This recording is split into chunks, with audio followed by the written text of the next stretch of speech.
জোর গলায় বলেছেন যে উনি সম্পূর্ণরূপে নির্দোষ।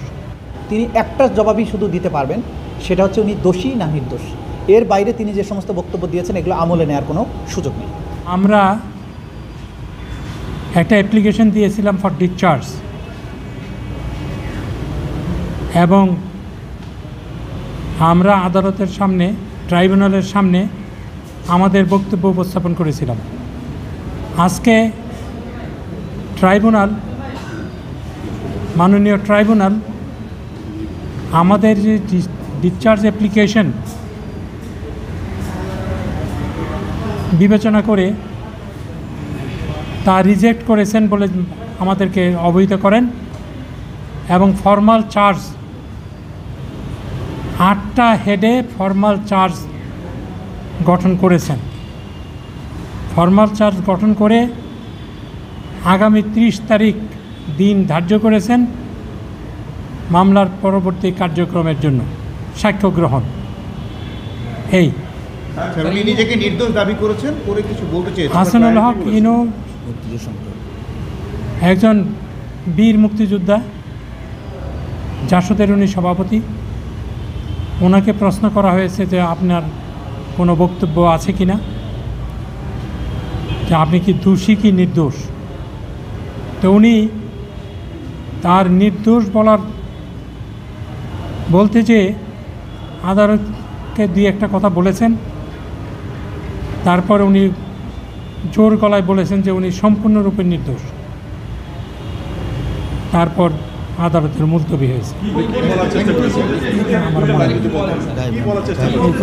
স্যার ওইটা একটু আপনি বলে দেন যে রাজনৈতিক প্রতিহিংসার শিকার, আক্রোশের শিকার উনি বলছেন মামলাটি উদ্দেশ্য প্রণোদিত এবং রাজনৈতিক আক্রোশের উনি শিকার এবং উনি বর্তমান তত্ত্বাবধায়ক সরকারের যে ঘোষিত নীতি, যেখানে সরকার নিজেই বলেছে অনেক গায়েবী মামলা হয়েছে, তো উনি দাবি করেছেন যে উনি ওই অনেক গায়েবী মামলার মধ্যে উনি একজন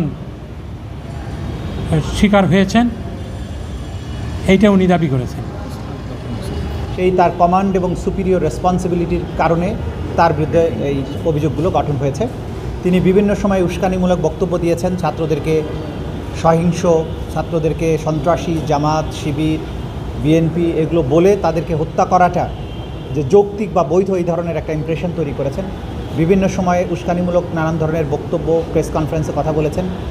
তার নানান ধরনের কনভারসেশন আছে বিগত সময়ে যিনি প্রধানমন্ত্রী ছিলেন শেখ হাসিনা, তার সাথে টেলিফোনে কথা বলে ড্রোন ব্যবহার করা, হেলিকপ্টার ব্যবহার করা, বোম্বিং করা, এইভাবে ছাত্র জনতাকে হত্যা করার যে পরিকল্পনা, সেগুলো নিয়ে প্রাইম মিনিস্টারের সাথে তার আলোচনা হয়েছে। তিনি তার সম্মতি জানিয়েছেন, পরামর্শ দিয়েছেন কিভাবে আটক করা উচিত, আটক না করে কোর্টে প্রডিউস না করে জেলে না পাঠিয়ে কি করা উচিত।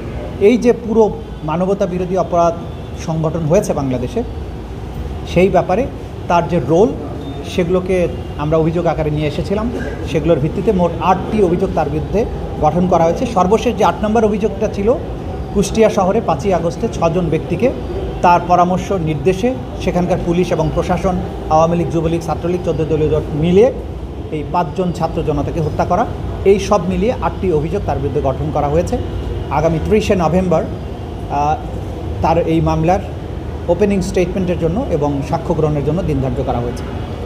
একই রকম অভিযোগে মাহবুবুল আলম হানিফ, যিনি আওয়ামী লীগের অন্যতম একজন নেতা, এবং তার সহ কুষ্টিয়া আওয়ামী লীগের আরও 3 জন নেতা সহ মোট 4 জনের বিরুদ্ধে আরও একটি মামলায় অভিযোগ গঠন হয়েছে এবং সেটার বিচারের জন্য 25শে নভেম্বর সাক্ষ্য গ্রহণের জন্য দিন ধার্য করা হয়েছে। এই হচ্ছে মোটামুটি আজকের আপডেট। আচ্ছা, ওনার দোষ স্বীকারের বিষয়টা উনি ওই সময় কী বক্তব্য দেওয়ার চেষ্টা করছেন, আপনারা কী বলে বলছেন? কোনটা? উনি বলছেন যে রাজনৈতিক এগুলো কোনো কিছুই আপনারা এটা আমলে নিতে পারবেন না। কারণ হচ্ছে আজকে অভিযোগ গঠনের পরে আইনের বিধান হচ্ছে তাকে, আসামিকে জিজ্ঞাসাবাদ করতে হয় যে আপনার বিরুদ্ধে এই অভিযোগ গঠন হয়েছে, আপনি কি নিজেকে নির্দোষ মনে করেন নাকি দোষী মনে করেন। যদি উনি নিজেকে দোষী বলেন তাহলে আদালত এখানেই এটার ভিত্তিতে একটা রায় দিয়ে ফেলতে পারেন। আর যদি উনি মনে করেন যে তিনি নির্দোষ হলে মামলাটি বিচারে যাবে, সাক্ষ্য প্রমাণের মাধ্যমেই তাকে প্রমাণ করতে হবে তিনি নির্দোষ, আর প্রসিকিউশন প্রমাণের চেষ্টা করবে তিনি দোষী। এই প্রশ্নের জবাবে তিনি একটা জবাবই শুধু দিতে পারবেন, সেটা হচ্ছে উনি দোষী না নির্দোষ। এর বাইরে তিনি যে সমস্ত বক্তব্য দিয়েছেন এগুলো আমলে নেওয়ার কোনো সুযোগ নেই। Thank you. Thank you.